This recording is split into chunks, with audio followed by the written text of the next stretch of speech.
The daily drumbeat of headlines from Iraq tell stories of suicide bombers, abuse, and casualties.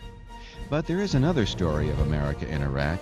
It's the story of 130,000 soldiers, Marines, airmen, and sailors who risk their lives every day to bring freedom, security, and hope to the once oppressed people of Iraq. Nearly one-third of these brave Americans are members of the National Guard, so-called part-time soldiers. Now, these men and women have found that 1 weekend a month and 2 weeks a year has become 6 months of training and a year or more in Iraq. And how have they responded? As Americans.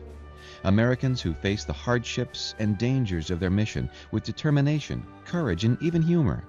Americans who see the toll decades of tyranny has taken on an entire nation and who have responded with ingenuity, compassion, and generosity. Americans who share the faith that with hard work, a sense of community, and a little luck, the blessings of liberty will mean a brighter future for the people of Iraq.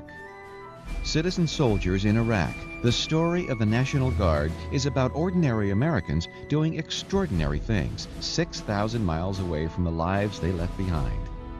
America's citizen soldiers come from all walks of life. The infantryman in Baghdad is a photographer in New York. The teacher from Wisconsin is an ambulance driver in Mosul. The helicopter mechanic in Tikrit is a store clerk from Tennessee. Each is a citizen. Each is a soldier. National Guard soldiers tend to be older than their active duty counterparts. They have families, roots in their communities, and careers. Many are volunteers back home and take part in the kinds of organizations that make America what it is. It's these experiences as Americans that they apply to the mission of securing and rebuilding Iraq. The influence of American values of charity, compassion, and community are evident in the way that so many Guardsmen interact with Iraqi civilians. They are truly sharing a piece of America. First and foremost, National Guardsmen are soldiers. They are trained for combat and are at the tip of the sword in the battle with the terrorists in Iraq. They face danger each time they leave the relatively safe environment of their bases to patrol the cities and towns of Iraq. Each pile of trash along the road could be concealing an improvised explosive device. Any car could contain a terrorist bent on killing Americans. And behind each door they enter in pursuit of a killer, there could be a rifle pointing at them. But these dangers do not deter the soldiers from their duty. While soldiers are out among the people of Iraq, they see how decades of neglect have left basic services such as power, water, and sanitation in terrible condition. Years of political repression and theft have left large segments of the population without basic needs such as sufficient clothing, medical supplies, and educational materials.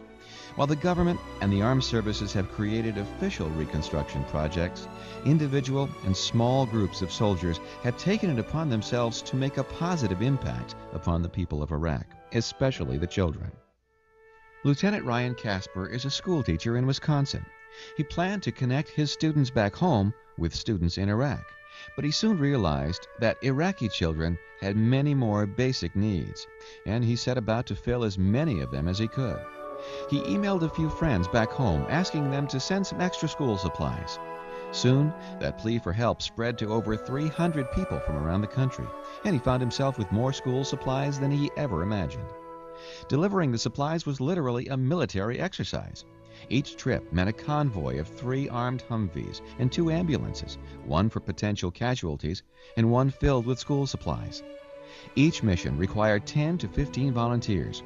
Volunteers who didn't have to leave the relative safety of their base. But there was never a shortage of soldiers who wanted to go. And while Casper and his soldiers are now back home, their replacements, members of the Alabama National Guard, have kept the program going. Ultimately, it is the American soldier, very often a National Guardsman, who is the inspiration and conduit for this generosity. It is the citizen soldier who leaves behind the comfort of modern American life for nearly 2 years and trades it for the Spartan life of a warrior, often a warrior with a heart of gold. And when their time in uniform is done, they will return to every corner of America and resume their lives. But they will know that when called, they served.